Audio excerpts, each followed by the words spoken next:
අපි ඉස්සලාම සද්දාව කියන තැන පටන් ගමුකෝ. දැන්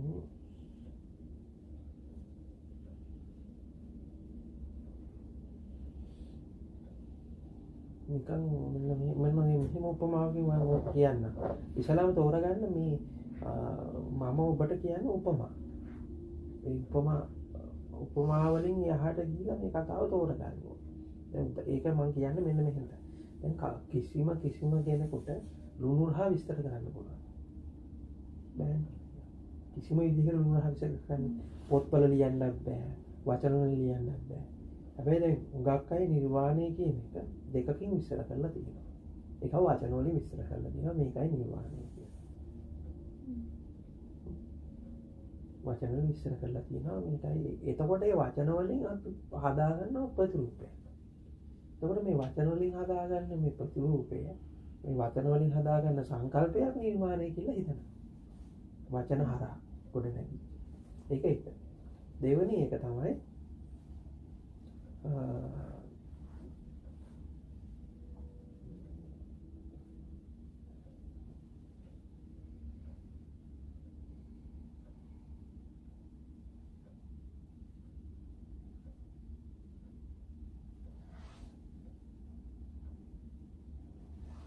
දෙවෙනි එක තමයි විභව තණ්හාව නිර්වාණය කියලා හිතාගෙන ඉන්නවා. ඒක තේරුණාද දෙවෙනි? ඒ පළවෙනි එකම තමයි දෙවෙනි එක හැදෙන්නේ. විභව තණ්හාව කියන්නේ දැන් මෙන්න. දැන් අපි හිතනවා දැන් නැවත උප්පත්තිය නවත්තනවා.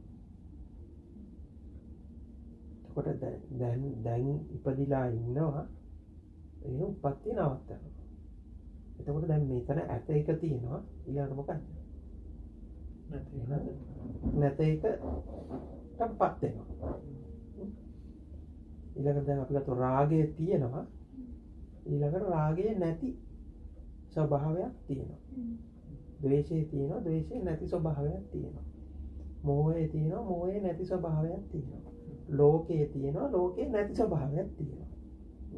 දැන් මේකේ කන්ටිනියුේෂන් එකක් තියෙනවා කන්ටිනියුේෂන් එක නවතිලා එතනින් එහාට ස්වභාවයක් තියෙනවා. දැන් ඔන්න ඔය දැන් එකක් ඇත මේ ඇත එක එපා නැත එකටපත් වෙනවා. දැන් ඕකම ගන්නෙම යම් කිසි වූ සාපේක්ෂ වූ අදහසකින් කියලා තේරෙන්නේ නැහැ. තියෙන එක නැති කරනවා වගේ එකක්. එතකොට මේ තියෙන එක නැති කරලා ඒ නැති එක බලාපොරොත්තු වෙන එකට අපි කියනවා විභව තණ්හාව කියලා. මේ නමක් විතරයි. ඒ නමේ වැඩි පදිංචි වෙන්න එපා. හරි. නැත්නම් ඔබ වෙලා තියෙන දැන් සාමාන්‍යයෙන් මේ අර මේ ඇකඩමික් විදිහට මේක තෝරගන්න යනවා. ආයි මේ කියන්නේ දැන් ලුණු වල රහ කොහොමද කියලා අහුවම් පස්සේ දැන් අහුවම් දැන් ඕන කෙනෙක් බන කියනවනේ.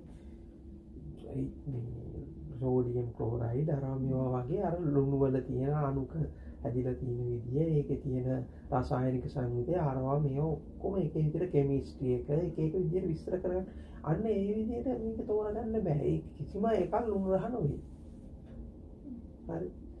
ඉතින් දැන් මේ විදිහට විභව තණ්හාව කියන එක ඒ කියන්නේ දැන් මේ නැති එක නිර්වාණය කියලා හිතාගෙන තියෙන එක නවත්තනවා. එතකොට තියෙන එක නවත්තනකොට දැන් මොකද්ද වෙන්නේ? දැන් තියෙන එක ගැන මොකද වෙන්නේ?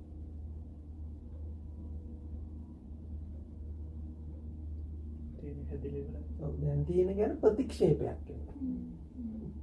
දැන් තියෙන ගැන ප්‍රතික්ෂේපයක් වෙනවා. දැන් තියෙන එක ප්‍රතික්ෂේපයක් ඇවිල්ලා අනිත් එකට ඇටැච්මන්ට් එකක් වෙනවා. ඒ කියන්නේ නැති එකට ඇටැච්මන්ට් එකක්.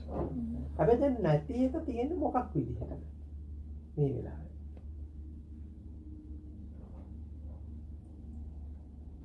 ඔය නැති එක තියෙන්නේ මොකක් විදිහටද? ඒ කියන්නේ මේ රාගය නැති, ද්වේෂය නැති, මෝහය නැති මේ නැති එක තියෙන්නේ මොකක් විදිහටද? එහෙම නැත්නම් මේ උපත නැති, මරණය නැති මේ කියන්නේ මේ ලෝකයෙන් නිදහස ඒ නැති එක තියෙන දැන් මොකක් විදිහටද? කල්පිතයක්. ඔව් කල්පිතයක් නේද සංකල්පයක්. එතකොට මේකට මොකද්ද මේ කල්පිතයට තියෙන ඇටැච්මන්ට් එකක්.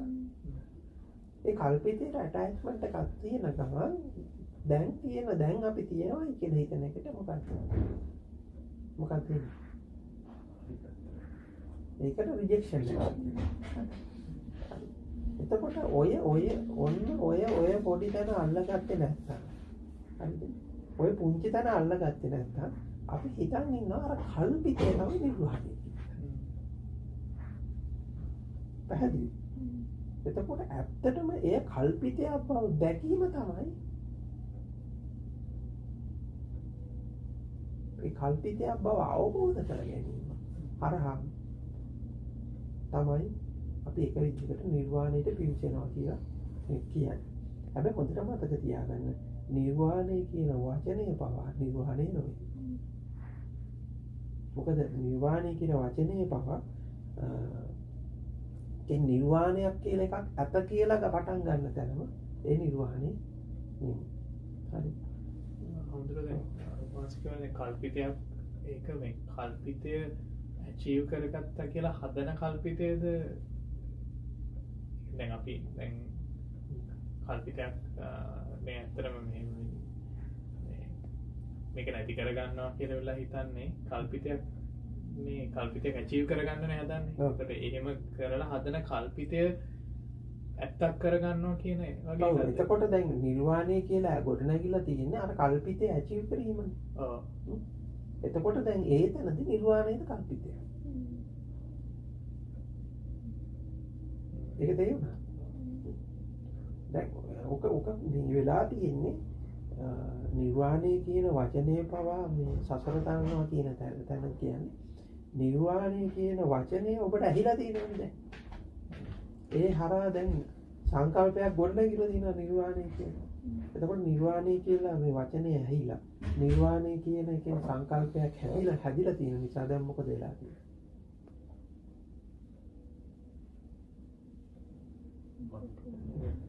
අල්ලගන්න ඕනේ මේක. පැහැදිලිද මම මේ කියන්න හදන දේ? හරි. අන්න ඒ හරහාම මේ හරහාම යම් කිසි තැනකට යම් කිසි දෙයක් හදලා තියෙන. මේ දෙයක් හදලා තව කල්පිතයක් හදලා ඒකට achieve කරන්න හදන එකක් තියෙන. ඉතින් මම ඔබට අර කිව්වා වගේ නිර්වාණය කියන වචනය පවාම සසරම තමයි.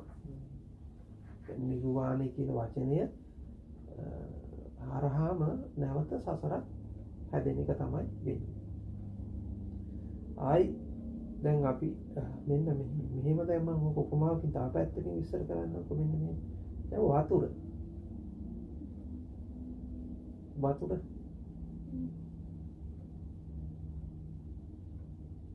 විශේෂයක් නෑ නේ. හැමතැනම තියෙනවා. ඒ කිසි විශේෂයක් නෑ ඒකට. හරි. දැන් අපි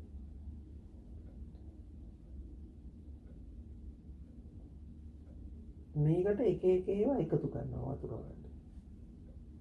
එක ඒවා එකතු කරනවා. දැන් මේ එක ඒවා එකතු කරාට එකතු කරපු එකට අපි කියනවා එක මොනවාද කියනවා කියලා.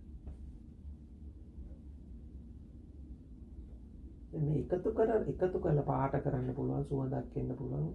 ඒ එකතු කරපු ඒවා තමයි අපි මොකද විශේෂ කොට සලකන්නේ.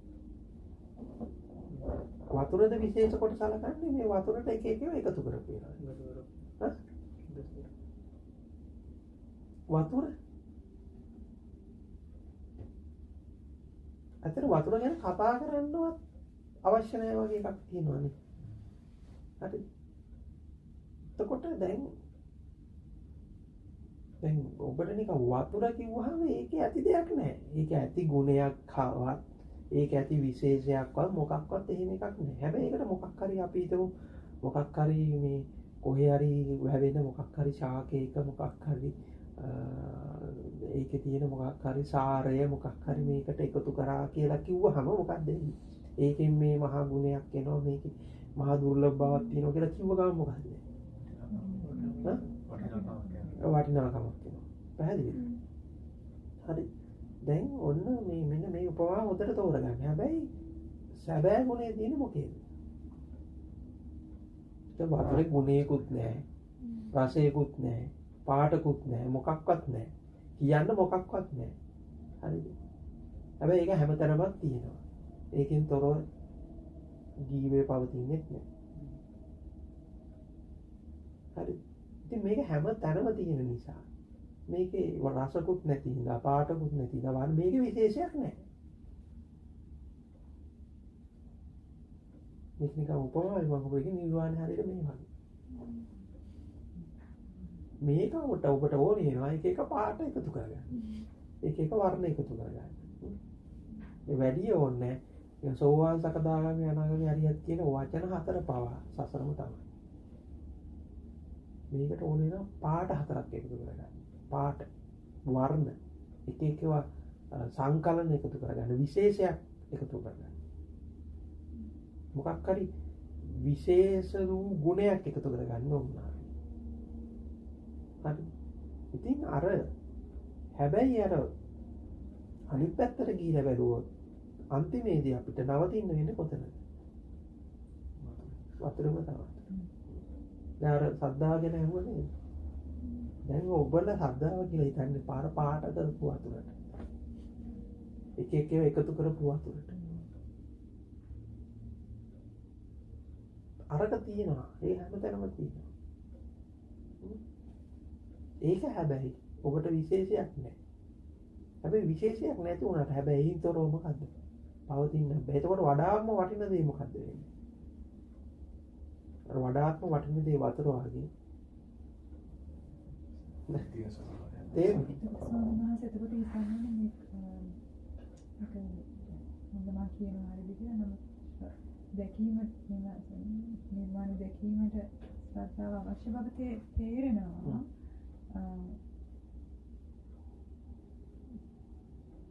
ඔව් අපි එමුකෝ ඔක හිමීට එමුකෝ දැන් මම කිව්වට උන් එකපාරම තේරෙන්නේ නැහැ. ඔය කතාව හරි. දැන් අපි ගමු මෙන්න මෙහෙම. හරි.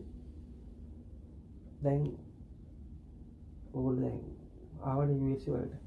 දැන් මම හිතන්නේ ඕගොල්ලෝ නේ ලංකාවේ නොවන පන්සල් වලට ගිහිල්ලා ඉතින්. මහායාන පන්සල් වලට ඒක පන්සල් වලට ගිහිල්ලා ඉතින්. හරි. එතකොට ඔබට දැක්කේ නැද්ද මෙන්න මෙහෙම එකක්.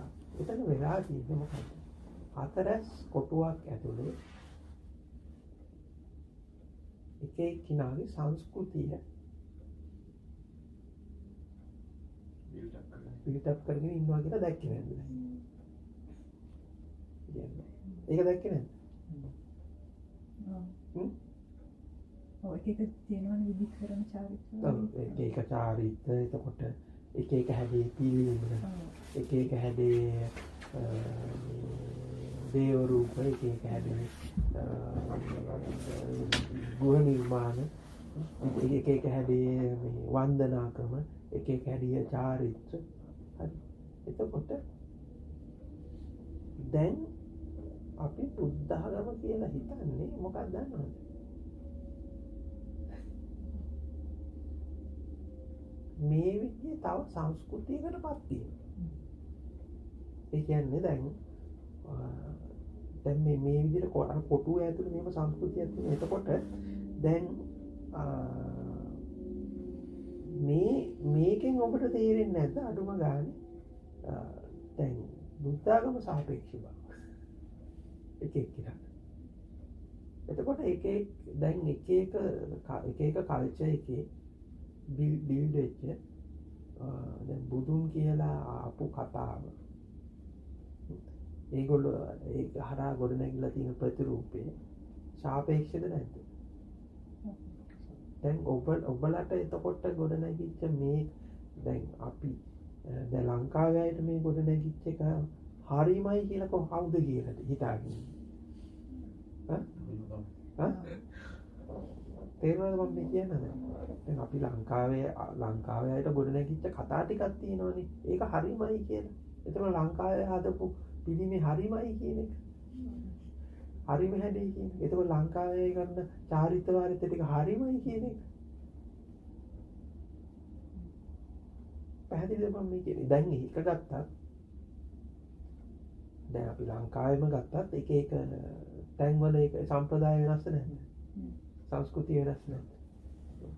පවුලක ගත්තත් දෙන්නෙක්ගේ සංස්කෘතිය වෙනස් වෙලා ඉතින්. හිතාගෙන ඉන්න බුද්ධ කියන තැන වෙනස් වෙනවා. එතකොට මේ වෙනස් වෙන්නේ මේ අදාගෙන ඉන්න මේ කතන්දරේ මොකද්ද වෙන්නේ? මේ කතන්දරේ හරහා මොකද්ද? මේ කතන්දරේ හරහා ඒ කතන්දරේ හරහා ගොඩනැගිච්ච යම් ප්‍රතිරූපයක්. මේ කතන්දරේ හරහා ගොඩනැගිච්ච යම් සංකල්පයක් යම් කල්පිතයකට හරහා ගොඩනැගිච්ච ශ්‍රද්ධාව ඇත්තටම ශ්‍රද්ධාව කියනවා. පැහැදිලි?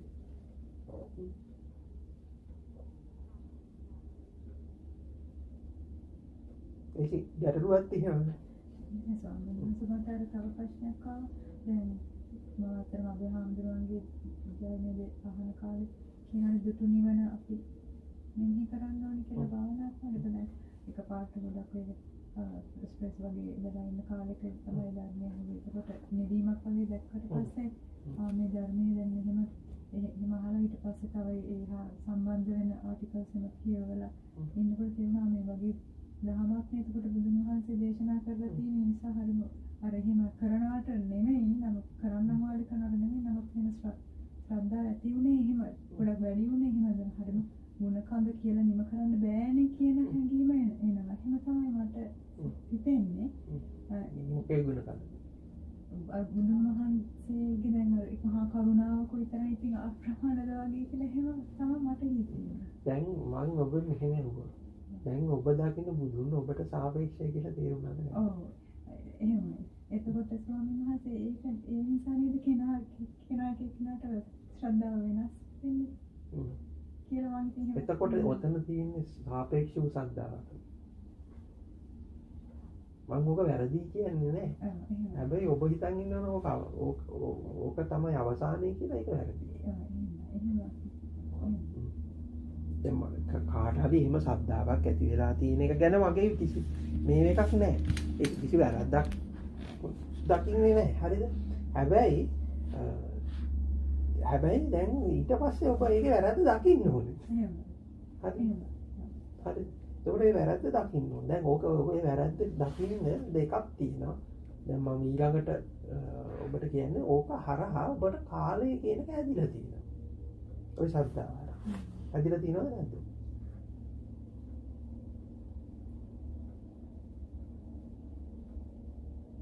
දැන් ඔය ශ්‍රද්ධාව තියෙන කාලය ඇතුළේද නැද්ද?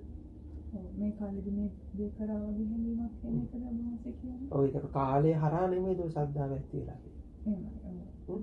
එතකොට ඔය ශ්‍රද්ධාව ඇතිලා තියෙන එක කාලය හරහා ඊළඟට මේ ශ්‍රද්ධාව ඇතිලා තියෙන්නේ මොකක්ද?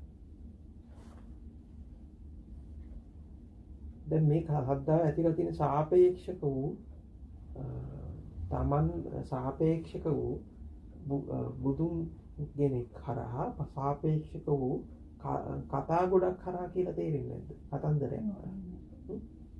ඔක දෙපැත්තටම. එක පැත්තක් මෙන්න මේ විදියට මහා මේ විදියට පැවතගෙන ඇවිල්ලා ඊළඟට මොකද්ද? මෙහෙම ගිහිලා දැන් ඊට පස්සේ මේකට එකතු වෙලා යනවා කියන්නේ. ඒ කියන්නේ තමනුත් මෙහෙම ගිහිල්ලා එකතු වෙලා මේකට එකතු වෙලා තමනුත් යම් කිසි ඇචීව්මන්ට් එකකට එනවා කියන්නේ. පැහැදිලිද? එතකොට මේක හරහා ඔබ දැක්කේ නැද්ද යම් කිසි ආකාරයේ මමත්වයේ ක්‍රියාත්මක වෙනවා. එකක් මෙතන මේ කාලය කියන එක මෙතන තියෙනවා. අනිත් එක මේක හරහා යම් කිසි මමත්වයකුත් බිල්ඩ් අප් වෙනවා. ඒ දෙක දැක්කේ නැද්ද? එහෙනම් අවබෝධයක් තියෙනවා ස්වාමීන් වහන්සේ. මම නැත්තම් කවුද නිවන් දකින්න වගේ හැඟීමක් තියෙනවා ඊට පස්සේ. මම දැක්කේ නැත්තම් කවුද නිවන් දකින්නේ? ඕක මම මේ පැත්තට විස්තර කරනවා. මම නැත්තම් කවුද නිවන් දකින්නවා කියන එකට වඩා මෙන්න මෙහෙම කියන්නම්කෝ. මම කවුද කියලා අවබෝධ කර ගැනීම තමයි නිවන. මම නැත්තම් කවුද නිවන් දකින්නේ කියන එකට වඩා මම කවුද කියලා අවබෝධ කර ගැනීම තමයි නිවන.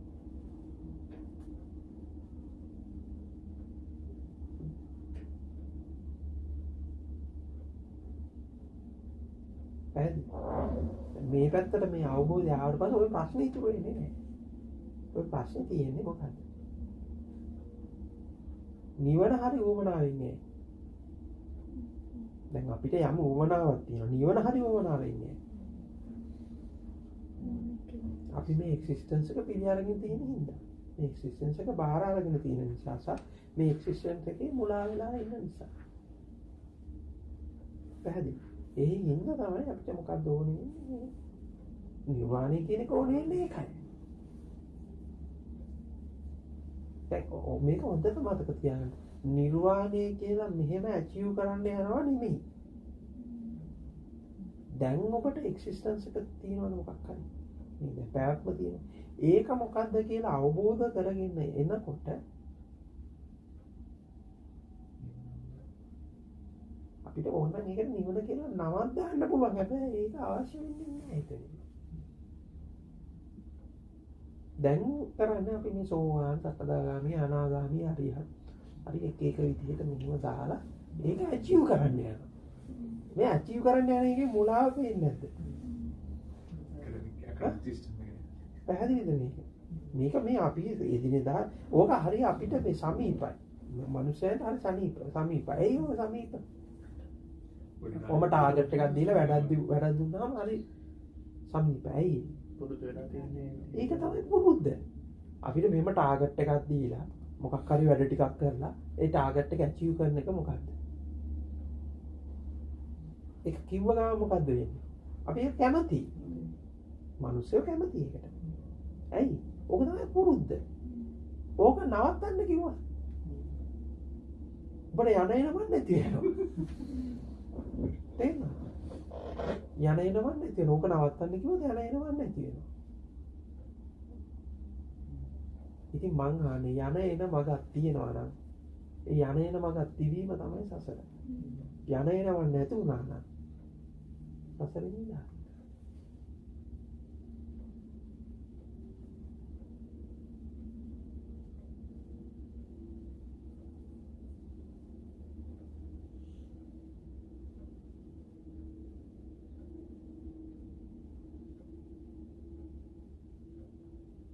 මම මේක කරන ආස්වාදයේ සාපේක්ෂයි කියලා දැක්කා.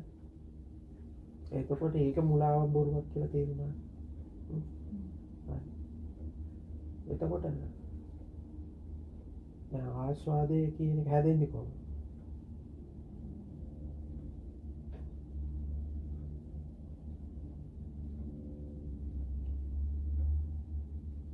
ඒක නම් හදාගන්න වටිනාකම් සයින් කරන විදිහම වටිනාකම සයින් වෙන විදිහට.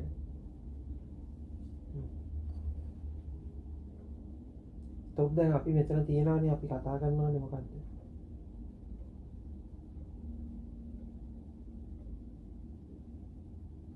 ස්පර්ශ ආයතන හයේ උදයංගම අත්ංගම ආස්වාද ආදීන නිසා. ස්පර්ශ ආයතන හයේ උදයංගම අත්ංගම ආස්වාද ආදීන නිසා. හරි. එතකොට මෙතන අපි කතා කරන්නේ ස්පර්ශ ආයතන හයේ ආස්වාදයේ, ස්පර්ශ ආයතන හයේ ආදීනව, ස්පර්ශ ආයතන හයේ නිස්සාරණ. ආස්වාදයේ නිස්සාරණේ නෙමෙයි. ආස්වාදයේ ආදීනව නෙමෙයි. ඒක හොඳට සූත්‍රය ආයි ගිහිල්ලා කියවලා බලන්න. හොඳ සීබුද්ධිය යුතුව කියලා බලන්න. කියවලා බලනකොට ඔබට තේරෙයි මෙතන කතා කරන්නේ ආස්වාදයේ ආදීනවයක් ගැන නෙමෙයි. මෙතන කතා කරන්නේ ස්පර්ශ ආයතන හයේ ආදීනවයක් ගැන. හරි. දැන් මට ඔබ කියන්න ඉස්සෙල්ලා දැන් කොහොමද ආස්වාදය ඇති වෙන්නේ කියන්නේ? පටන් ගමුකෝ අපි. ඒක. හැමෝම එතකොට දෙයක් දැක්කහම ඒක හොඳයි කියලා හිතෙන්නේ කලින් එකක් එක නිතරම කම්පයා වෙනවා. නෝ ඒක දෙයක් අපිට හම්බ වෙනවා ඒක. ඔව්. දෙයක් හම්බ වෙනවා. ඊළඟට ඒකේ මේ පැත්තේ මොකක්ද? මේ පැත්තෙන් කවුද ඉන්නේ? ඒක දකින්න ඉන්නවා. ඒක දකින්න දේ තියෙනවා දකින්න ඉන්නවා. දකින්න දේ සහ දකින්න. එතකොට දකින්න දේ සහ දකින්න හරහා මොකද්ද වෙන්නේ?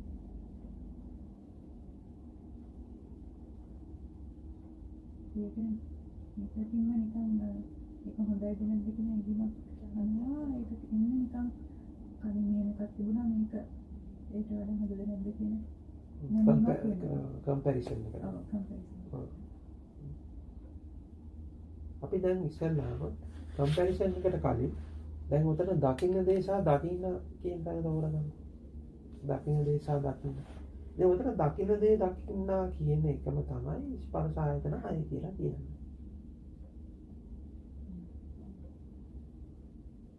ඒ කියන්නේ අපි මේ බොහොම ගසාල්ලා ගත්ත මේ ස්පර්ශ ආයතන 6 කියන්නේ මොකක්ද?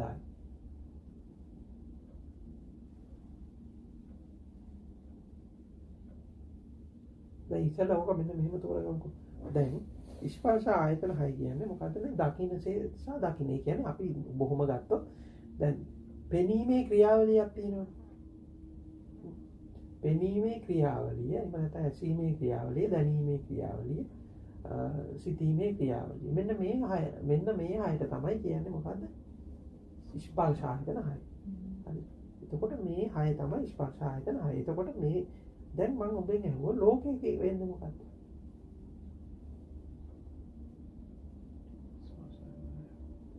මොකද්ද ලෝකේ වෙන්නේ?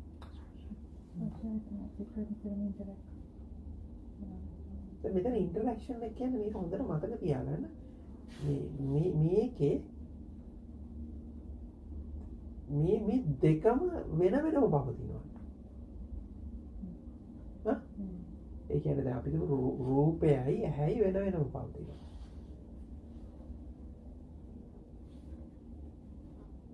ඒකෝන මේ පෙනීමේ ක්‍රියාවලිය කියන එක මේ එකිනෙකින් ස්වායක්තව පවතින එකයි. නෑ? හරි. පැහැදිලිද මම මේ කියන්න හදන්නේ? මේ පෙනීමේ ක්‍රියාවලිය කියන එක එකිනෙකින් ස්වායක්තව පවතින එකක් නෙමෙයි. ඒ කියන්නේ අපිට කතා කරන්න බෑ ඇහැක් ගැන රූපයකින් තොරව. ඒක තවදුර ඇහැක් වෙන්නේ නෑනේ. ඒ වගේම කනක් ගැන කතා කරන්න බෑ ශබ්දයකින් තොරව. එතකොට මේ දැනීමක් ගැන කතා කරලා එතකොට මේක එකටම පවතින එකක්. හරිද? එතකොට දැන් මේ පෙනීමේ ක්‍රියාවලිය තියෙනවා. මේ ආයතන 6 තියෙනවා. හරිද? එතකොට දැන් අපි මූලික තැනින් අපි පටන් ගමුකෝ. මම බේසික් තැනින් ඉඳන් මෙන්න නිමිට. දැන් අපි හිතමු මෙන්න මෙහෙ තැන. අපිට ඕගොල්ලෝ එනකොට ඇක්සිඩන්ට් එකක් වෙලා තියෙනවා දැක්කා. කොහේ හරි පාරේ තැනක ඇක්සිඩන්ට් එකක් වෙලා තියෙනවා දැන්. හරි. එතකොට මේ ඇක්සිඩන්ට් එක දැකලා තියෙන ඔය පස් දෙනා විතරයි. වෙන අය දැකලා නැහැ. එතකොට ඇක්සිඩන්ට් එක එතකොට තියෙන්නේ හැමෝගෙම ලෝකේ ඇක්සිඩන්ට් එක තියෙනවා. නෑ? පැහැදිලි. එතකොට දැන් ලෝකයේ කියන එක එක එක්කිනාට සාපේක්ෂයි කියලා තේරෙනවද නැද්ද? පැහැදිලි. ලෝකයේ කියන එක එකිනෙකාට සාපේක්ෂයි. ඒත් ලෝකයේ කියන එක එකිනෙකාට සාපේක්ෂයි. ලෝකයේ කියන එක එතකොට මොකද්ද? ලෝකයේ කියලා අපිට ආයි ගන්න වෙන්නේම මොකක්ද? මේ 6. දැන් මේ 6න් පිට ලෝකයක් හදා ගන්න පුළුවන්. බෑනේ. එතකොට මේ 6 තමයි අපි මොකද්ද? දැන් රෝහිතස් සූත්‍රයේ කිව්වේ මේක තමයි. මේ 6ටම තමයි ආයි ලෝකය කියලා කියන්නේ. එතකොට මේ 6න් තොරව අපිට ලෝකය කියලා පණවන්න පුළුවන් එකක් නැහැ. දැන් මම ඔබෙන් අහුවා ඔබට ඇහැට පෙනිච්ච නැති, කනට ඇහිච්ච නැති, නහයට දැනෙච්ච නැති, දිවට දැනෙච්ච නැති, කායට දැනෙච්ච නැති එකක් හිතන්න කියලා කිව්වා. පුළුවන්. නෑ නේද? එතකොට දැන් මේ මනස කියලා කියන්නේ තායි මොකක්ද? හිත කියලා කියන්නේ. එතකොට හිත ලිමිට් වෙනවා කියලා තේරෙන්නේ නැද්ද අර ටිකට? එතකොට මේක ඇතුලේ ඉඳන් නෙමෙයිද අපි මොකද්ද? සත්‍ය හොයන්නේ. එතකොට සත්‍ය හොයනවා කියලා අපි මොකද්ද කරන්නේ? අපි දැන් ඇත්තයි කියලා හරි එහෙම නැත්නම් බොරුවක් කියලා හිතන් ඉන්නදේ මොකද්ද? ඒක මොකද්ද? ඇත්තයි හරි බොරුවයි හරි කියලා හිතන්නේ.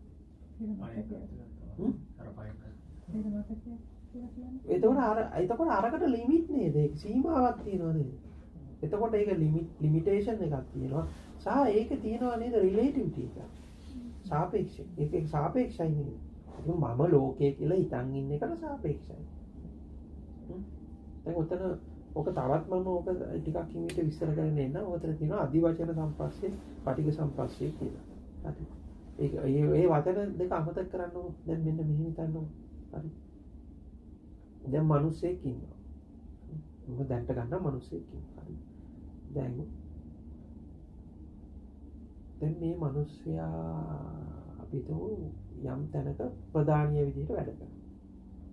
එතකොට මෙයා යටතේ වැඩ කරන සේවකයෙක් ඉන්නවා. දැන් මෙයාගේ පුතා ඉන්නවා. ඒකට මෙයාගේ බිරිඳ ඉන්නවා.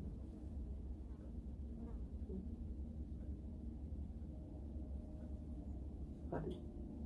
ඊළඟට මෙයාගේ යාළුවෙක් ඉන්නවා. අපි දැන් ওই 4 දෙනා දැන්ට ගමු. හරි. දැන් මෙයා යටතේ වැඩ කරන මිනිස්සයා දකින්නේ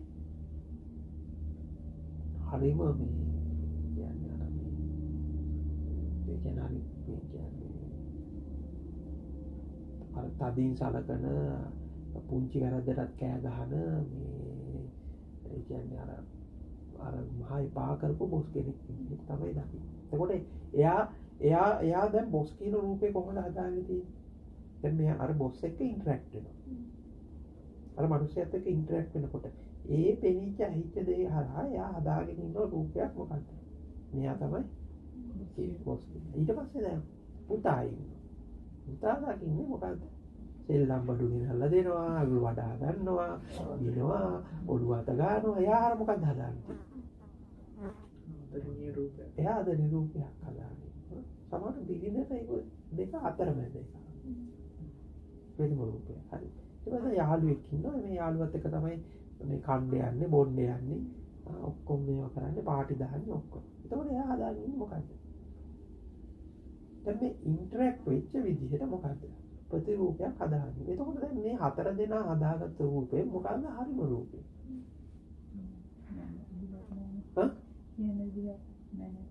පැහැදිලිව මේ කියන හදන්නේ. එතකොට මේ 4 දෙනා හදාගත්තු මේ රූප හතරේ හතරම මොකද්ද?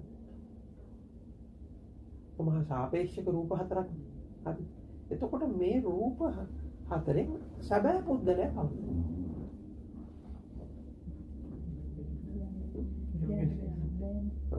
දැන් ඔතන දැන් මම මේ කතාව කියද්දි මම කිව්වා මෙතන මිනිස්සෙක් ඉන්නවා පුතා ඉන්නවා කියලා මම කිව්වා තමයි. හරිද? දැන් මේකේ අනිත් පැත්තට දැන් දැන් ඔක තමන්ගේ පැත්තෙන් දාලා බලන්නකො.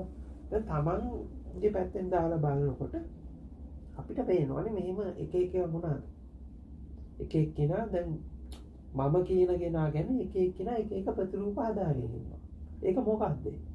අර ඉන්ටරැක්ට් වෙච්ච විදිහට මොකක්ද? එතකොට අර ලෝකයේ තුල ඇති වෙච්ච එක එක්කිනාගේ මනෝලෝක තුල ඇති වෙච්ච එක ආකාරයක රූප ටිකක් විතරයි මේ එතන තියෙන්නේ. ඒකත් ආයේ මේ ඉන්ටරැක්ට් කරන විදිහට අප්ඩේට් වෙනවද නැද්ද? ඉන්ටරැක්ට් කරන විදිහට අප්ඩේට් වෙනවද? හරි. පැහැදිලි. ඉන්ටරැක්ට් කරන විදිහට අප්ඩේට් වෙනවද? මොකද මේව අප්ඩේට් වීමක් තියෙනවා. ඊළඟට දැන් මේකේ අනිත් පැත්තට මම කියන කෙනා හැදිලා දෙන්නවා.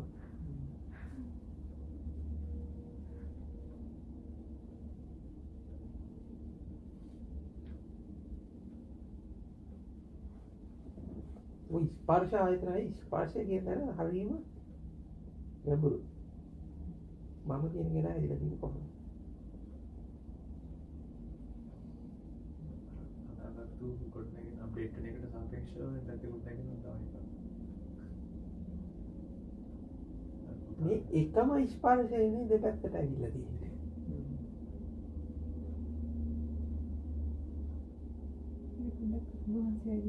හරි. දැන් අපි දුන්නු පුතා කියලා. පුතා මෙහෙම ඉන්ටරැක්ට් වෙනවා පුතාත් එක්ක. හරි. දැන් මේ පැත්තේ පුතා කියලා මෙහෙම රූපයක් හැදෙනකොට පුතාගේ තාත්තා කොහොමද හැදෙන්නේ? මේ මොහොතේ තමයි ඒ පුතා කියන ස්පර්ශය නිසාම නේද තාත්තා කියන කෙනා හැදෙන්නේ. හරි. තේරුණාද මම කියන්නේ? ඒ ස්පර්ශය නිසාම නේද අනිත් පැත්ත රූපෙත් හැදිලා තියෙන්නේ. දැන් මේක මේ විඳින්න කියන රූපේ. පැහැදිලි? ඒක තමයි මොහොතට නේද? ඔව් ඒ මොහොතට. දැන් මම ඉස්සෙල්ලා මේ කතා කරේ පොඩ්ඩක් මේ පොඩ වාපස් හරි හදාගන්න. හරි. එතකොට දැන් මෙන්න මෙතනදී හොඳට මතක තියාගන්න මම මෙතන මේ කිව්වට දැන් මෙතන පුතෙක් ඉන්නවා මේ මෙතන මිනිස්සෙක් ඉන්නවා මේම බොස් කෙනෙක් ඉන්නවා මේම වයිෆ් ඉන්නවා කියලා කිව්වට ඇත්තට මොකද වෙලා තියෙන්නේ? ඒ දෙපැත්තම මොකද වෙලා තියෙන්නේ? අර ස්පර්ශ වෙච්ච ආකාරයට ඇති වෙච්ච මොකද්ද? රූපයක් තමයි තියෙන්නේ. එතකොට ඇත්තටම මේ සැබෑවටම පවතින රූපයක්.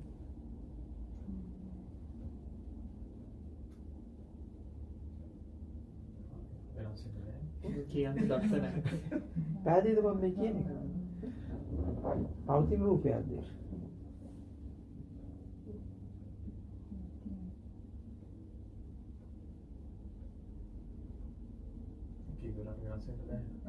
එතකොට මේ ස්පර්ශය හරහා පහළ වෙච්ච රූපයක් නේ තියෙන්නේ. ඇත්තට මේ රූපේ කියලා කියන ආයේ මේ ස්පර්ශයටමයි නේද මේ රූපේ කියන්නේ. එතකොට මේක හරහා අර දෙපැත්තක් බිහිවෙනවා මොකද්ද?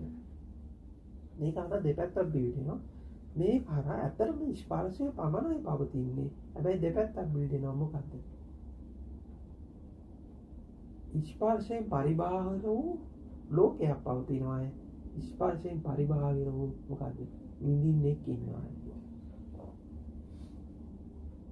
ස්පර්ශයෙන් පරිබාහිර වූ ලෝකයක් පවතිනවා. ස්පර්ශයෙන් පරිබාහිර වූ විඳින්නෙක් ඉන්නවා. මේ මම මේ කියන එක ඔබට තේරෙන්නේ නැත්නම් ආයි ප්‍රශ්න කරන්න ඕනවා. නැත්නම් වෙන උපමාවකින් විස්තර කරන්න.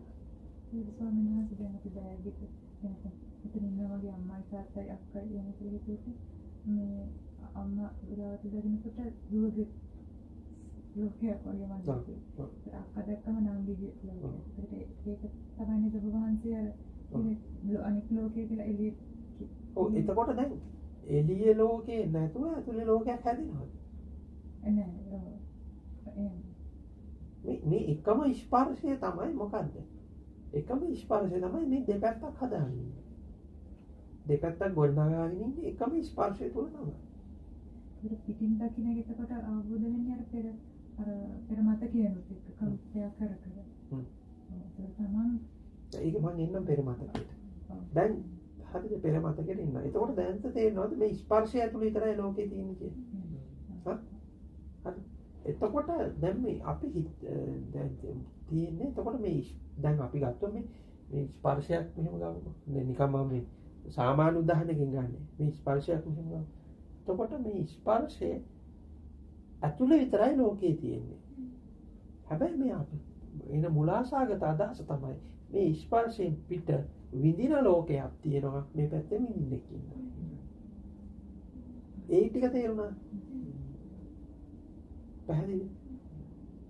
දැන් ඔබ වහන්සේ කියන්නේ අතරම දැන් ඒ කියන්නේ ඔබ වහන්සේ මේක ස්පර්ශ කරන්නේ. ස්පර්ශ කරන්නේ නිකන් ස්පර්ශ කරනවා. මම ස්පර්ශ කිව්වේ මෙන්න මේ ස්පර්ශය කරන්නේ. ඒක තමයි කියන්නේ ඔබ වහන්සේ මේ කියන්නේ දෘಢමය විදිහට ස්පර්ශ කරන භෞතිකමය විදිහට ස්පර්ශ කරාම දැන් අපි ඕක දකිනවා අපේ ඇහෙන් දකිනවා ඔබ වහන්සේ එහෙම ස්පර්ශ කරනවා කියලා.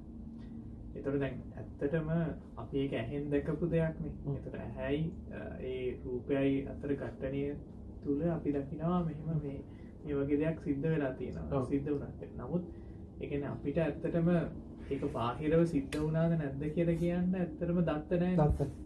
ඒතර අපි ඒ කියන්නේ සමහරවිට මේ වගේ සිද්ධියක් සිද්ධ නොවෙන වෙන්නත් පුළුවන්. අපි දැන් මේ ආයෝක හිමිට එමුකෝ මෙහෙම. දැන් අපි ඇහැ රූපය කියන කතා කරා. එතකොට අපි හිතනවා ඇහක් තියෙනවා රූපයක් තියෙනවා. ඒ නිසා විඥානේ පහළ වෙනවා. හරි. එතකොට දැන් අපිට විඥානේ පරිබාහිර වූ ඇහක් තියෙනවා රූපයක් තියෙනවා කියලා නේද? දැන් මේක ඇකඩමිකලි ඉගෙන ගන්න ගියාම තියෙන ගැටලුව තමයි මේ විඥානය කියන වචනය ගත්තේ එක හේතුවක් ඇතුළු. මම එන්නම් මේ විඥානය කියලා ගත්ත තැන. හරිද? ඒ කියන්නේ ඇහැයි රූපය තියෙනවා ඒක නිසා මොකද්ද? විඥානය හට ගන්නවා. ඒ කියන්නේ දැන් මේක දෙපැත්තක් තියෙනවා. දෙපැත්ත නිසා මොකද්ද? දෙපැත්ත නිසා හරි දැන් අපි විඥානයේ තිබුණ නැත්නම් දෙපැත්තක් තියෙනවා.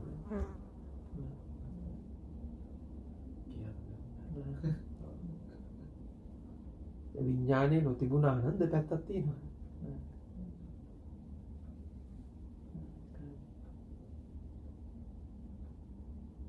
පැහැදිලිද අපැහැදිලිද? තව අමාරුයි දැන් බලන්න. විඥාන කියලා බුදුන්සේ කිව්ව දැනෙන ස්වභාවය. ඔව් ඒකෙන් තොරව දෙපැත්තක් තියෙනවා. කියන්නේ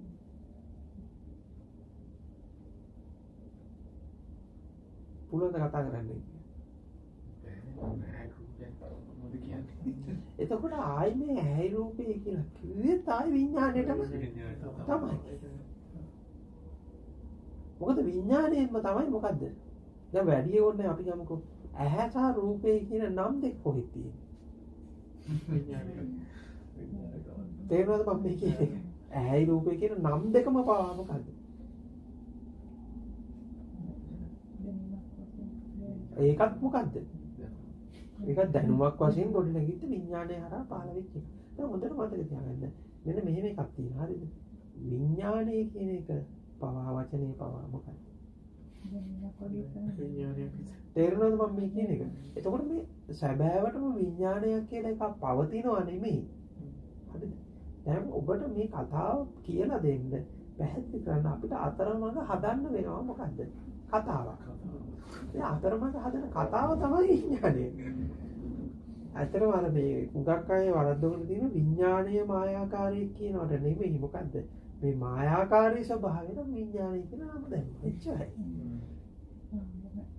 නැතුව මේ අනිත් පැත්තට වුණා නෙමෙයි. විඥානය කියන එකක් පැවතිලා ඒක ඇතුලේ මේ මොකක් හරි එනවා. එතකොට ඒක ඇතුලේ මොකක් හරි එකක් වෙනවා. එහෙම එකක් නෙමෙයි. එතකොට දැන් ඇත්තටම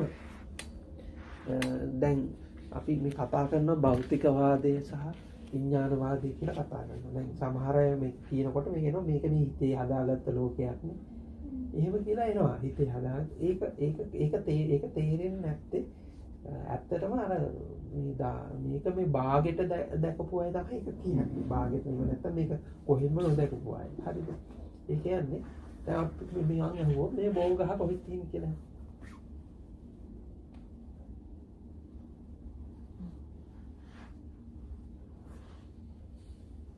හරි කියන්නේ. අපි දැන් මේ කල්පනා කරලා බලුවොත් කියන්නම එතකොට දැන් භෞතිකවාදය කියලා කියන්නේ මේ බෝගහට තැනක් තියෙනවා. එළිය භෞතිකව. විඥානවාදයේදී කියන්නේ මොකද්ද? විහිදේ තියෙනවා. බෝගහ තියෙනවා තාම මොකක්ද? බෝගහ තියෙනවා.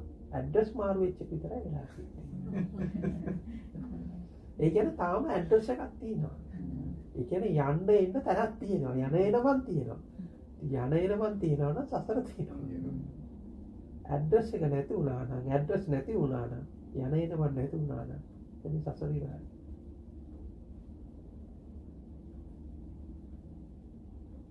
හරි. එතන මම ප්‍රශ්නයක් තියෙනවා එහෙම හිතනකොට කියන්නේ බෝගහ කියලා ගන්නකොට මට තේරෙනවා දැන් මම පටන් ගත්ත තැනමනේ දැන් බෝගහක් හම්බ වෙන්නේ. එතන දැන් මට තේරෙනවා කියන්නේ මම කියලා ගන්න මේ පැනවීමක් කියලා. එතන ඊට පස්සේ එතන ගන්න ෆ්‍රී සීමක් වගේ නිකන් මොකද්ද කියන්නේ? මෙතනින් එහා මොකද්ද කියලා? මම ගායක මොකක්ම නිකන් පනවන්න බෑ නේද? මම නිකන් එතන හිර වෙලා වගේ ගතියක් තමයි මට තියෙන්නේ. ඒ කියන්නේ මග වැඩෙනවා කියලා ඊට පස්සේ මොකද්ද වෙන්නේ? දැන් මග නම් ඊට කියලා මුලින් උත්තර දුන්නා. මග සහ අවසාන. අවසානයේ කියන එක මොකක්ද? ඒකත් කල්පිතයක්. අවසානයේ ප්‍රත්‍යක්ෂය කියන ඒවත් ආයි කල්පිතම තමයි. මේක ඔබට තේරෙන්නද මේක මේ පැත්තට යන එකක් නෙමෙයි මේක සම්පූර්ණයෙන්ම ආපස්සට එන එක. ආයි මේ ගොඩනගන එකක් නෙමෙයි ගොඩනගපුවා ඔක්කොම කඩන් වැටෙන එකක්. ඒ ඔතනදී මොකක් හරි ප්‍රත්‍යක්ෂයක් හරි අවසානයක් හරි එකක් ගොඩනගාගෙන හිටියනම් මොකද්ද?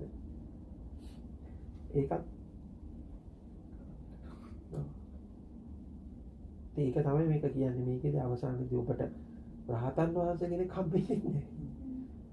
නිවාණය කියලා හම්බෙන්නේ දෙයක් හම්බෙන්නේ නැහැ. අවබෝධය කියලා දෙයක් හම්බෙන්නේ නැහැ. ප්‍රත්‍යක්ෂය කියලා දෙයක් හම්බෙන්නේ නැහැ. එහෙම එකක් හිතාගෙන හිටපු මුලා ඒක මේ එහෙම එකක් හිතාගෙන මේක මුලාවක් විදියට දකින්න විතරයි වෙන්නේ. දැන් ඒකයි මම කියන්නේ හැම වෙලාවෙම කියන්නේ මේ වචන පවා ඔබට සසර හදලා තියෙන්නේ.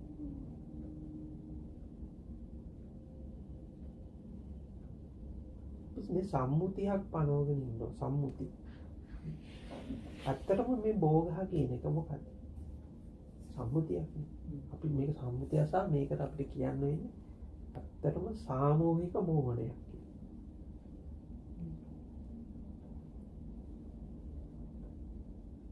බොහෝගාමීව සාමූහික මෝහනය. එතකොට මේ සාමූහික මෝහනය ඇතුළේ ඉන්න කෙනෙකුට සංකේතාත්මකව වචනයක් දෙන්න වෙනවා. මොකක්ද? ඔබ දැන් මේ සසරේ ඕකෙන් ගැලවියා ඒකට අපි නිර්වාණය කියලා කියනවා. හැබැයි මේ දීපු වචන පවා අයිති වෙන්නේ නැවතත් අර සාමූහික මොහොනේටම තමයි. නින්දේ ගවති වූ කල ඒවත් අයිති වෙන්නේ හීනෙටම තමයි.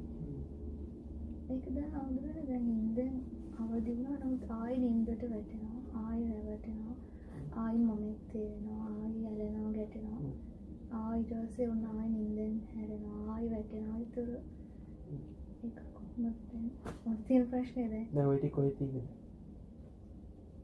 දැන් ඒකත් හරි එකක් දැන් මමෙක් හිතාගෙන එහෙම තමයි. දැන් ඔය ටික ඔය තියෙන්නේ ආයෙ වැටෙනවා ආයෙ සිහියට එනවා ආයෙ සිහිය නැති වෙනවා. ඔය ටික දැන් කොයි තියෙන්නේ ඒකත් හරි එකක් දැන් මම මේ ගොඩි වෙවි ඉන්නේ ඒක දැන් මම හදාගෙන ඒකත් හීනයක්. ඒ කොයි දින එකක්ද? ඒකත් ඉතින් මම හදාගෙන දැක්කේ. දැන් ඒක හීනයක් බව නොදකින්න එක නෙමෙයි ප්‍රශ්නේ. දැන් ওই ටික තියෙන සිහිනේ තුලද සිහිනේ පිටද? ඒකත් සිහිනේ තුල තියෙනවා. ඔය ටික සිහිනයක් බව නොදැන සිටීම නෙමෙයි ප්‍රශ්නේ. එතකොට හඳුනන්නේ එතන දැන් අර ඡන්ද චිත්ත විරිය විමර්ශන කියන්නේ මග වදනවා. ඒ කියන්නේ කරන්න දෙයක් ඇත්තෙම නැද්ද? මට කනෙක්ට් වෙන්නේ නැහැ දැන් පස් වෙලා තියෙන්නේ දැන් මේ මම හැමෝටම හැමදාම කියන කතාව තමයි ඔබට අන්තිමේදී මේකට කරදර කරන්න ඔබ වහගත්තු බණ ටික තමයි. වහගත්තු බණ ටික තමයි. ඡන්ද චිත්ත විරිය විමර්ශා කියන එක. ඒක ඒ සංකල්ප ටික ඕල් නැගුණේ කොහොමද?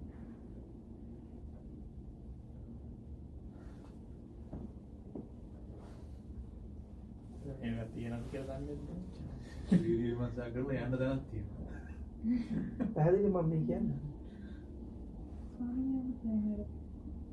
මම පොඩ විනාඩිය දෙන්න මෙතන හොඳට තෝරගන්න එකක් තියෙනවා. හරි. මම ප්‍රශ්නයක් වෙලා තියෙනවා. මම ප්‍රශ්නයක් වෙලා තියෙන කාට? ඒක මටම.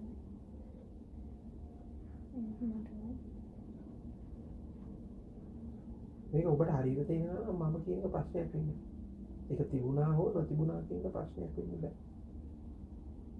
මට තියෙන ප්‍රශ්න තමයි ඒක දැක්ක දවසේ මට තේරෙනවා ආයි මම ඔහේ ඉන්නවා. ඒකත් ආයි ප්‍රශ්නයක් වෙන්නේ. ප්‍රශ්න තියෙන ඔහේ ඉන්න බැරි වෙන එක නේද? දැන් මෙහෙමයි. දැන් ඇත්තම ප්‍රශ්නේ. දැන් අපි ඔහේ ඉන්නවා කියලා. දැන් ඔහේ ඉන්නකොට අපි කියන්නේ කිසිම කියන්නේ මේකන්දේ ඔහේ ඉන්නකොට උතන ප්‍රශ්නයක් තියෙනවා. ඒක මට මේ ප්‍රශ්නේ ආවේ ආයි මට. තමන්ට ඔහේ ඉන්න තැන ප්‍රශ්නයක් තියෙනවා. දැන් ඔහේ ඉන්න එක ප්‍රශ්නයක් කරගත්ත එක වෙනම වැඩක්. ඒක දෙවෙනි එකක් නේ. හරිද? දැන් ඕක තමයි ප්‍රශ්නේ. ඔහේ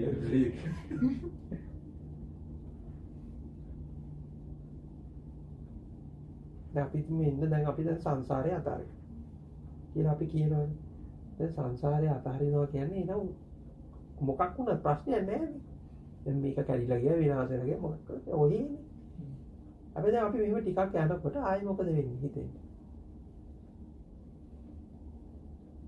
මේක වෙන උපමාවකින් කියන්නේ. හරි. දැන් මුල ලංකාවේ ඔබට අයිති ඉඩමක් තියෙනවා කියලා. ගේ කුයිඩම්කුයි තියෙනවා කියලා. දැන් ඔබට අයිති තියෙන එකක් තියෙනවා. දැන් ඔබ මෙහි ආවත් මොකද වෙන්නේ? ඊදවල වෙනාය වැට වෙනස් කරන්න පුළුවන්. නැත්නම් ඕක දැන් ටික දවසක් වහලා තියෙනකොට මොකද්ද?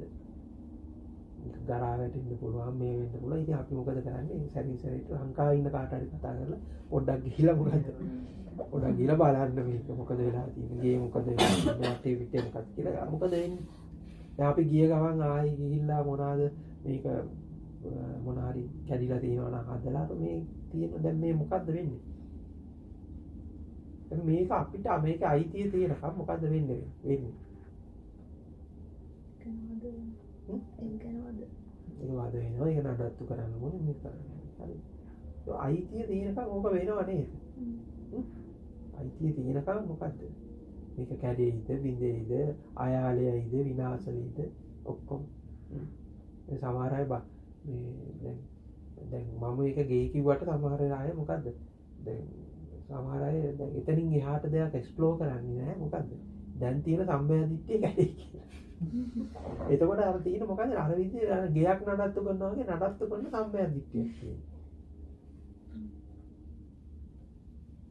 ඒ සම්මයදිට්ඨිය කියන ගේ හදාගෙන ඒක පදින් කියලා ඉන්නවා. හරි.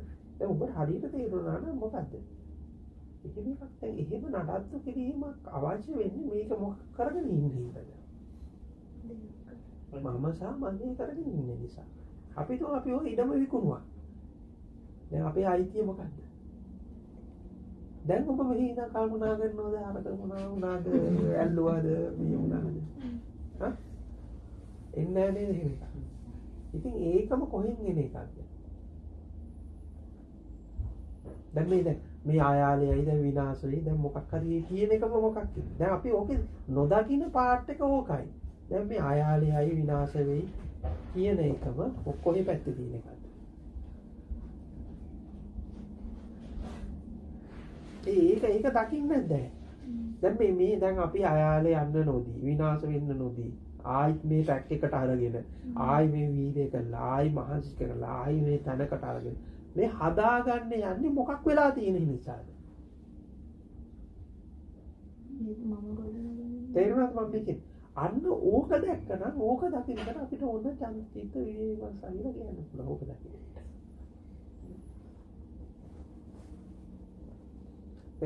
තේරුණාද මම මේ කියන්නේ? ඕක දැන් මෙහෙමයි. දැන් මම ඕක දැන් මේ වෙලාවේදී ඔබට කිව්වේ නෑ ඕක. ඕක අපි සම්මුතිය අර්ථයකුත් තියෙනවා. දැන් සම්මුතිය අර්ථය තමයි දැන් ඔබලා දැන් මෙතන ඇවිල්ලා මගින් දැන් මේ බණ අහනවනේ. ඉතින් ඕක තමයි සම්පූර්ණ මේ දැන් ඔබලට මේ කියන මේ පැවැත්ම පිළිබඳ ප්‍රශ්නයක් තියෙනවානේ. ඒ පැවැත්මෙන් අත මිදීමේ ඕනාවක් තියෙනවානේ. හරි මේ පැවැත්ම තෝරා ගැනීම ඕනාවක් තියෙනවානේ. ඉතින් ඕක තමයි සම්පූර්ණ තීර්ථ විදීම මාසාරිය. දැන් ඔය ප්‍රශ්නේ අහන්නේ තමයි තීර්ථ විදීම. ඒක ආය අමුතුවෙන් ඔබ ආයාසයෙන් ඒක දැන් වෙලා තියෙන්නේ මෙන්න මෙහෙමයි. අපි මේක අර ඇකඩමිකලි ඉගෙන ගන්නවා. ඊට පස්සේ අපි ඒකේ ෂේප් එක ගන්න හදනවා. ඒක නෙමෙයි වැඩේ.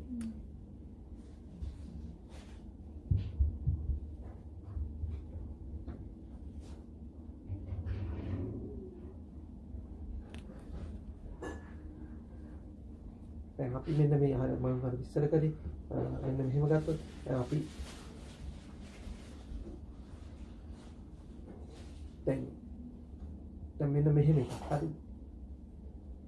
දැන් අර කලින් කියපු එක තමයි අදාළයි. අපි අර සංස්කෘතික වෙනවා කියලා කිව්වේ. ඒ කියන්නේ දැන් අපි කතන්දර අහලා පොත් වලින් කියවලා මේක එක වයින් කියවලා අපි හදාගෙන ඉන්න රූපයක්.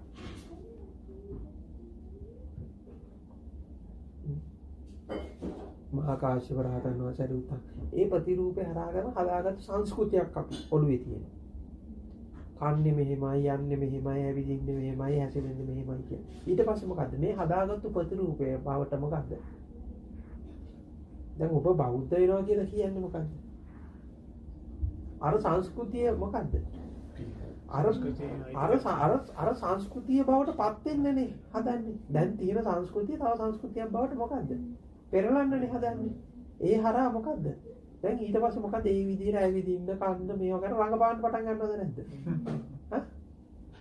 දැන් ඔබ ඡන්ද චිත්ත වීර්ය විමර්ශා කියලා හිතන් ඉන්නේ අර විදිහට රංගපාන එක. දැන් මේ විදිහට රංගපානවා, මේ විදිහට හිතනවා, මේ විදිහට ඇවිදිනවා, මේ විදිහට කනවා. දැන් මේ විදිහට හැබැයි ඔබ දකිනවා නම් මේ විදිහේ දැන් එහෙම කල්පිතයක් හදාගෙන, එහෙම සංස්කෘතියක් හදාගෙන, එහෙම ඒකට එකතු වෙන්න හදන එකේම තියෙන මුලාව දැක්කනම්, එහෙම රංගපෑමේ වෙහෙස දැක්කනම්, ඒ රංගපාන හදන එකේ බොරුව දැක්කනම් අන්නේ බොරුව දකින්න එකට අපිට කියනකොට චන්දසිත විදීම වංශාවකිය. මේ බොරුව දකින්න එකට. දැන් ඔබ හිතන්නේ බොරුව බවට පත් වෙන එකට තමයි ඔබ චන්දසිත විදීම වංශාව කියලා හිතන්නේ.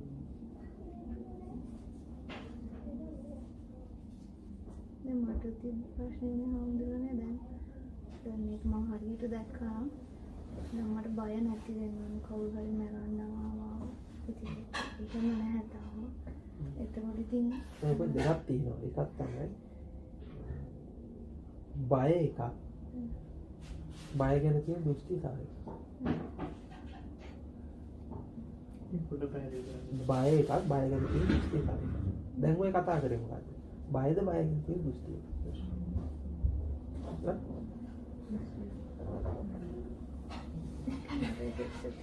අපි තුමු දැන් යනකොට මේ අපි තුමු දැන් මේ වෙලාවේ ඇක්සිඩන්ට් එකක් වෙලා මැරෙන්න පුළුවන්. මේ මැරීමේ බය තියෙනවා. හරි. මේ බය තියෙනවා. දැන් ඇත්තටම ඒක කොහොමද තියෙන්නේ බය? ඒ කියන්නේ ඒ කතාව. සංකල්පයක් තිබෙන්නේ. පැහැදිලි. එහෙම නම් දැන් මෙතන නැහැ. දැන් කවුරු මම මරන්නා දැන් මට බය වෙනවා. ඉතින් ඔය තමයි සසර. දැන් කවුරු හරි මරන්න ආවොත් මොකද? මට බය ඇති වෙනවා. ඔබලා මොකද්ද කරමින් ඉන්නේ? සාමාන්‍ය කරමින් ඉන්නේ. ස්ක්‍රිප්ට් එකක් ලියලා චිත්‍රපටියක් හදනවා. හරි? ඒක ඇතුලේ පීයක් අරගෙන මිනිස්සු එක්කෙනවා. ඊළඟට ඒකේ මම ඇවිල්ලා ඉන්නවා, මම දුවනවා. දැන් එතකොට දැන් ඒකේ චරිත ටිකක් හදනවා නේද? ඒ චරිත ටික ඇතුලේ මේ එක්ක වෙච්ච දෙයක් එක්ක නොවෙච්ච දෙයක් හරගාගෙන මේ චිත්‍රපටියක් හදාගෙන ඒ චිත්‍රපටිය බල ඉන්න එක නේ කරන්නේ. ඉතින් ඒක ඒ චිත්‍රපටිය ලස්සන ඒක බලන්න. හැබැයි ඒක චිත්‍රපටියක් විතරක් බව දැනෙන්නේ. එච්චර. ඒක තමයි බාහිරේ බයගෙන දෘෂ්ටි කියලා. ඔව්. දැන් ප්‍රශ්නේ තියෙන එක චිත්‍රපටියක් බව නොදැන සිටීමයි මේ ප්‍රශ්නේ. ඒක නම් බහන්සේ අදහස් කරන දැන් මම ඒකත් මේ දැන් මේ මොහොතේ හදාගෙන චිත්‍රපටියක් නේ. නගන ප්‍රශ්නයක්. ඉතින් ඒක චිත්‍රපටියක් නේ. දැන් ওই දකින්න සිහියක් නේ. ඒ බව දැනෙන්නේ මෙච්චරයි. බයෙන් අයින් වෙන්න යන්න එපා. එතකොට ඔබ කරන්නේ දැන් මෙහෙම එකක් තියෙනවා. හරි. දැන් මෙතන බය වෙන මම කියන චරිතේ ඉන්නවා. දැන් මේ චිත්‍රපටිය ඇතුලේ ඊට පස්සේ දැන් මේ කවුරු හරි ඇවිල්ලා ගහනකොට බය වෙන මරන්න යනකොට ඒක කවුරු හරි එනවා. එනගෙන කියන චරිතේ ඉන්නවා. දැන් මෙතන මේක බය වෙන මම කියන චරිතේ. දැන් මේ දෙකම කොහෙද තියෙන්නේ? චිත්‍රපටිය ඇතුලේ. ඊට පස්සේ මේක ඇතුලේ ආයි අපි අලුතෙන් ස්ක්‍රිප්ට් එකක් ලියනවා මොකක්ද? බය නැති බයෙන් නිදහස් වෙච්ච තව චරිතයක්. එතකොට මේක බවට කරන්න. දැන් මේක මොකක්ද දැන් ෆිල්ම් එක ෂූට් කරගන්න දැන් රිසෝසස් වලට.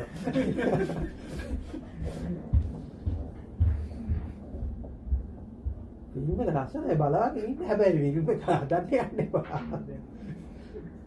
ඒක කොහෙද තියෙන්නේ කියලා දකින්න එච්චරයි. එතකොට මේ දෙකම උතර මේ බය වෙච්ච ඔබ සහ බයෙන් නිදහස් වෙච්ච ඔබ කියන දෙකම ඒ චරිත දෙකම මුලාවද නැද්ද? මේක මේ බයෙන් නිදහස් වීම නෙවෙයි බය සහ බය වීම සහ බය නොවීම කියන දෙකම නිදහස්. දැන් ඔබ නිදහස් වෙන්න හදන්නේ බය වීමෙන්. මම කතා කරන්නේ බය වීම සහ නොවීම කියන දෙකම නිදහස්. ඒ කියන්නේ බහන්සේ අදහස් කරන බය නොවීම කියලා ටාගට් එකක් බය නොවීම. ඒ බය නොවීම කියන ටාගට් එක තියෙන නිසා තමයි බය වීම ප්‍රශ්නයක් වෙලා තියෙන්නේ. ඔබ කිසිම වෙලාවක දෙයක් අයින් කරන්න හදන්න එපා. ඒක තියෙන දෘෂ්ටිය දකින්න ඉස්සෙල්ලා. මොකද මේ දෘෂ්ටිය තියෙනකන් අරක පැහැදිලිව ගන්න වෙන්නේ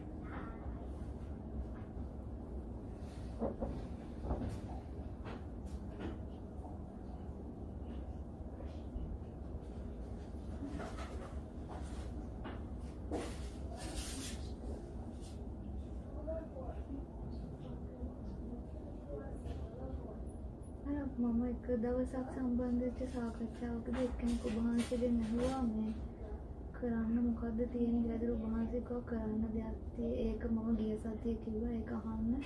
එහෙම කියලා මට ඒක හොයාගන්න බැරි වුණා. මොකද්ද? කරන්න දෙයක් තියෙනවා කියනකොටම අපි දැන් කරමින් ඉන්නේ මොකද්ද කියලා බලන්න එකයි.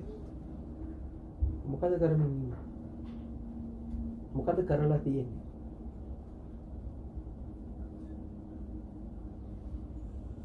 ඊළ හදන්න දැන් කරමින් ඉඳලා තියෙන්නේ මොකක්ද?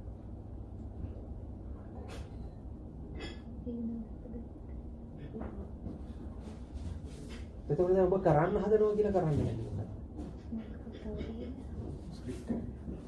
ඒ හොඳටම තෝරගන්න මේක ඒක තෝරගත්තා නම් ආයේ මේ ප්‍රශ්නේ ඉතුරුයි. අපේ හමුදුර දැන් මේ ඊට පේන එක නවත්තන්න අපිට බෑ නේ. මොකක් කරන්න යන්නේ ඒක තමයි. ඒක අපිට කරන්න ඉතින් ඒක නවත්තන්න යනවා කියන්නේ තව හීනයක්. තව හීනයක් හදනවා. ඒ කියන්නේ අපිට ඇත්තටම අපි මේ අපි විය යුතු දේ, කළ යුතු දේ නේ විය යුතු දේ ඇත්තටම අපි අවබෝධ කරගන්න ඕන මේ හීනයක් දකින්න. එහෙමවත් ප්ලෑන් එකක ඉන්න එපා කියලා කියනවා. එතකොට ආයෙ මොකද්ද කරන්නේ? ෂේප් එකක් හදාගෙන මොඩල් එකක් හදාගෙන ආයෙ ස්ක්‍රිප්ට් එකක් ලියාගෙන ඒ ස්ක්‍රිප්ට් එක අනුකූල චරිතයක් හදාගෙන ඉන්න එක නෙමෙයිද කරන්නේ?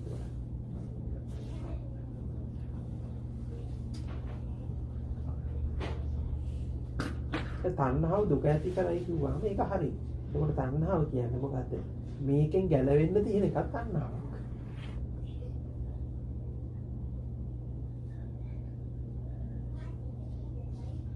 දැන් ඕක ඔබලාට ওই ප්‍රශ්න ටික තව පැහැදිලි වෙගෙන එනවා පැහැදිලි වෙනවා. ඕක තවන කාලය කියන එක එහෙම හරියට පැහැදිලි වුණාට පස්සේ දැන් කාලය කියන එක තාම ඇත්ත කරගෙන ඉන්නේ. කාලය ඇතුළේනේ මේක හදාගෙන ඉන්නේ. මේ සියල්ල ඔක්කොම හදාගෙන ඉන්නේ. වීර්යය හදාගෙන ඉන්න කාලය ඇතුළේ. ශ්‍රද්ධාව හදාගෙන ඉන්න කාලය ඇතුළේ. සතිය හදාගෙන ඉන්න කාලය ඇතුළේ. සමාධිය ඔක්කොම හදාගෙන ඉන්න කාලය කියන එක ඇතුළේ. දැන් මට කියන කාලේ ඔයගලන්ට එක එක්කෙනාට දැනෙන විදිය කාලේ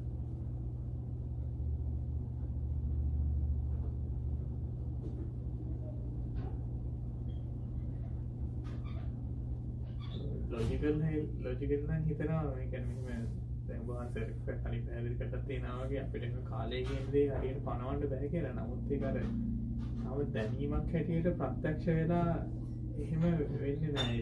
ඒකයි මේ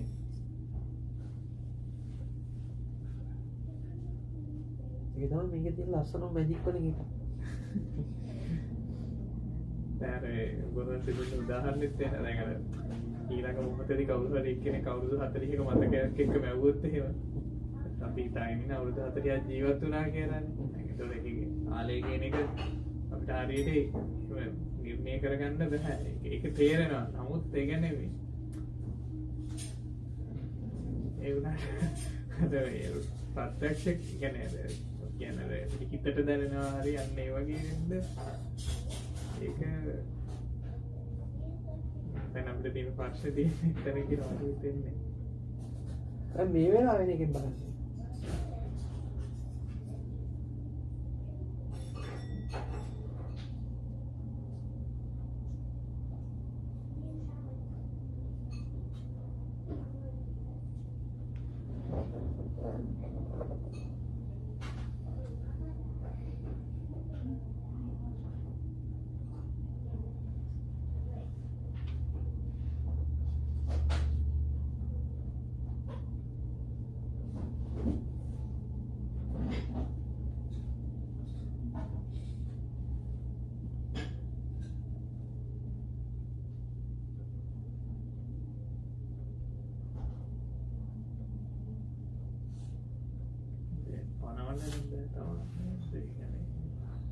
දැන් බලන්න කොහොමද තේරෙලා තියෙන්නේ කාලේ.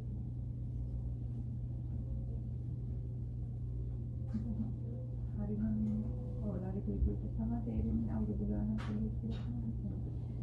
මෙච්චර දෙයක් කරලා තියෙනවා මෙච්චර දෙයක් කරන්න තියෙනවා වගේ හැඟීමක් තමයි එන්නේ.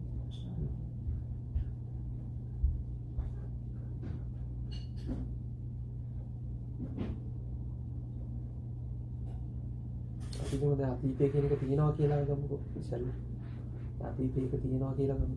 දැන් අතීතයේ තිබුණා දැන් අතීතයේ දැන් ඉවරයි නේද?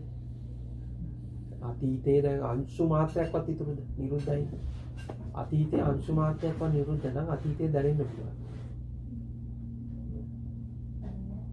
බෑනේ. එතකොට අතීතය කියලා දකින්නේ අතීතයේද? එහෙම නැත්නම් මේ වෙලාවේ කන්ස්ට්‍රක්ට් වෙච්ච එකක්ද? දැන් වර්තමානයේම දායි අතීතය කියලා. වර්තමානයේ තුල ගොඩනැගිච්ච එකක් නෙමෙයිද අතීතය කියලා දකින්නේ. අපි දැක්ක කියමු මනසින් හදපු දෙයක් නෙමෙයි දකින්නේ. ඒක අනාගතේ ඇවිල්ලා නැහැ. ඒක අනාගතේ එක්ස්පීරියන්ස් කරන්නේ. ඒක අනාගතේ කියලා දකින්නේ මොකක්ද?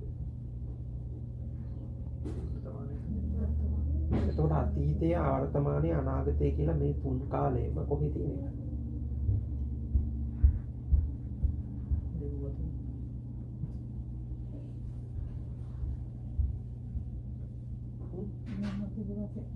නිසා තමයි ඒකත් හිතෙනවා. අපි කියන්නේ අනාගතය ගැන.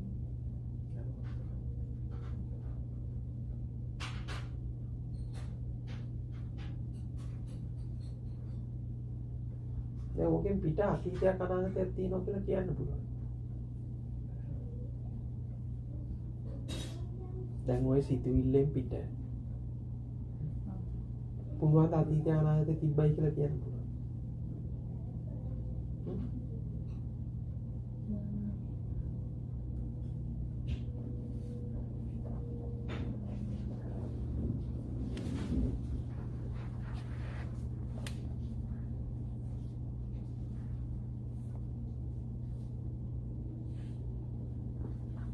දැන් මේ සිතුවිල්ලෙන් පිට අතීතයක් අපි දැන් මේ සිතුවිල්ලෙන් පිට එකක් දකින්නවද?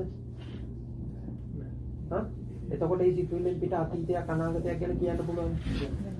එතකොට අතීතය අනාගතය විදිහට දකින්නේම තමයි මේ සිතුවිල්ලමයි. එතකොට අපි මේ තියෙන අතීතයක් අනාගතයක් ගැනද කතා කරන්නේ.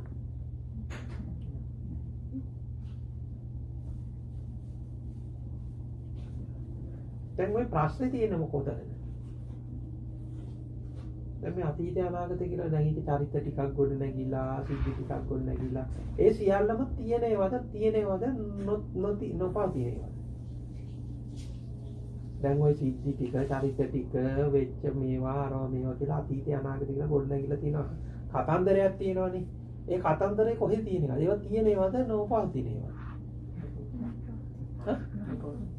එතකොට නොපවතින දේ පවතිනවා වගේ දැනෙන්නේ ඔබ නිදාගෙන සිටින නිසාද? සාමාන්‍යයෙන් දැන් අපි අපි හීනයක් දකින්නවා කියලා හිතන්නකො. හීනයක් දකින්නකොට බල්ලෙක් එනවා හපාගෙන පයින් එනවා. හරිද? හරි. එතකොට දැන් ඇත්තටම මේ ඉන්න බල්ලෙක්ද? බල්ලා ඉන්නවද ඇත්තටම? හැබැයි බල්ලා ඉන්නවා වගේම දැනෙනවා නේද? එතකොට බල්ලාගෙන් මේ බල්ලා බය වෙනවා නේද? එතකොට බල්ලාගෙන් නිදහස් වෙන්න ඕනි කියලා දුවනවා නේද? හරිද? එතකොට දැන් මේකේ මේ බල්ලා කියන කෙනා පවතින එකක්ද? බය කියන එක පවතින එකක්ද? දැන් මේකේ බල්ලාගේ නිදහස් වීම කියන එක පවතින එකක්ද? හැබැයි මේ තුනම පවතිනවා කියලා අපිට දැනෙන්නේ ඇත්තටම අපි නිදාගෙන ඉන්න නිසාද ඇහැරිලා ඉන්න නිසාද? අපි ඇහැරුණා කියලා හිතන්නකො. ඇහැරුණාට පස්සේ බල්ලෙක් ඉඳලා නැති වුණාද?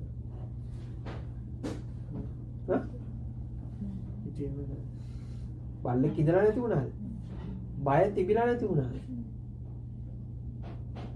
ඊළඟට නිදහස් වීම තිබිලා ඒක ඇති වුණාද? ඒක ආවද? ඒ නිදහස් වීම බොරුවක් නේද? බල්ලා බොරුවක් නෑ නිදහස් වීම බොරුවක් නේ. බල්ලාගේ නිදහස් වීම. හරි. එතකොට දැන් හැබැයි මේක තියෙන මේ නොපවතින එකක් පවතිනවා කියලා දැනෙන්නේ මොකක් නිසාද? නින්ද තුල සිටින නිසාද අවදිය තුල සිටින නිසාද? එතකොට දැන් අර අතීතය කියලා අනාගතය කියලා වොල්ලගිච්ච චරිත ටික මේවා ටික ඇත්තටම පවතිනේවද නොපවතිනේවද? ඉතින් ඒක නොපවතින එකක් පවතිනවා වගේ දැනෙන්නේ මොකක් නිසාද?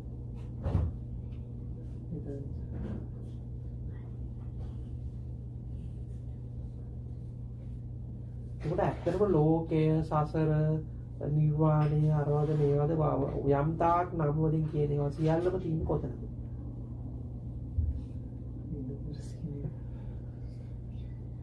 මොකක් තුල තියෙන්නේ?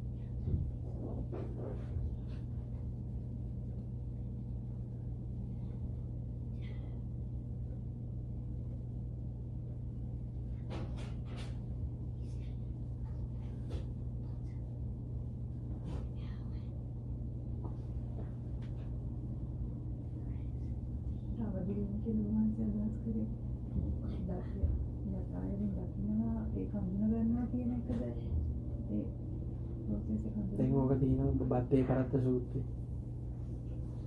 අතීතේ මොකද්ද කියන්නේ බද්දේ කරත්ත සූත්‍රය? අතීතේ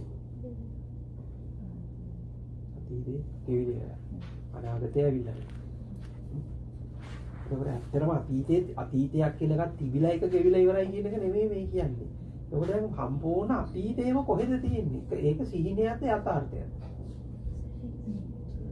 ඒක අනාගතේ දැන් පස්සේ තියෙන්නේ කොතනද? ඒ වර්තමාන මොහොත කියන්නේ මොකක්ද?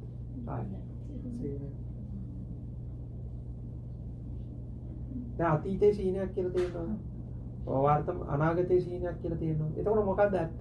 යථාර්ථය මොකක්ද? මොකක්ද වර්තමාන මොහොත කියන්නේ? ගිහිල්ලා ඉවරයි කියන එක. දැන් ගිහිල්ලා ඉවරයි කියන එකත් ආයි ඒකත් ඔය සිහිනේ තුල දකින්න එක. ගිහිල්ලා ඉවරයි කියන එක. දෙයක් කලින් තිබිලා ඊළඟට දෙයක් ඇති වෙනවා කියන එක.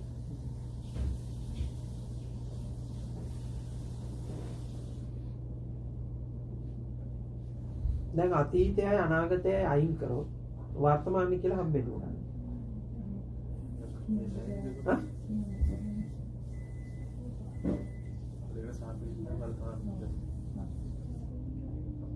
එතකොට ඔබට තේරෙන්නේ නැද්ද මේ චිත්‍රපටියේ අතීතය අනාගතය වර්තමානයේ කියන එක තව චරිත තුනක් විතරයි කියලා.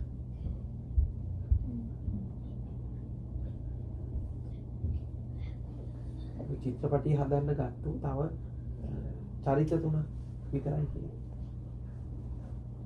ඒ වර්තමානයේ කියන්නේ මේකේ චරිතයක්. මේ මහා විශේෂ වෙච්ච එකක් නෙමෙයි.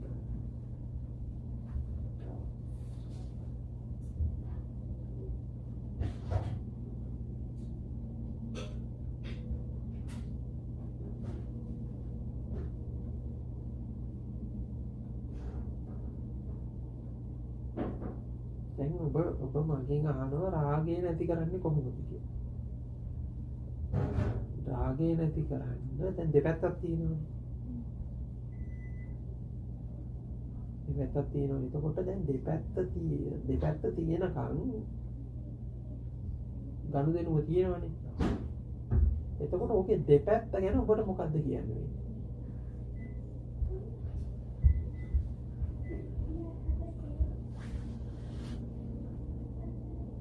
රාගින් වල දෙපැත්ත ගැන මොකක්ද කියන්නේ?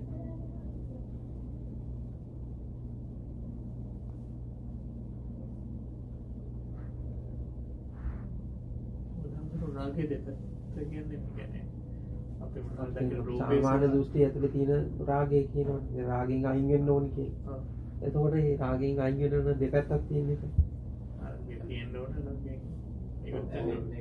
දෙපැත්තක් කියන්නේ දැන් අපි දැන් බැඳිච්ච එකක් තියෙනවනේ මේ පැත්තෙන් බැඳෙන්නේ කියලා.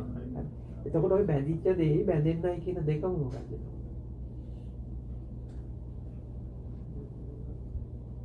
සංකල්පිත ස්පර්ශිත වගේ. ඔය දෙක සංකල්පයක් වෙනකොට බැඳ රාගේ. ඒක මොකද්ද? රෝසිලා. ඒක සංකල්පයක් වෙනවා. ඒක සංකල්ප දැන් අපි බල්ලා ගමුකෝ අර දීනේ දක්වමු බල්ලා හරිද දැන් බල්ලා ඇත්තක් වෙනකන්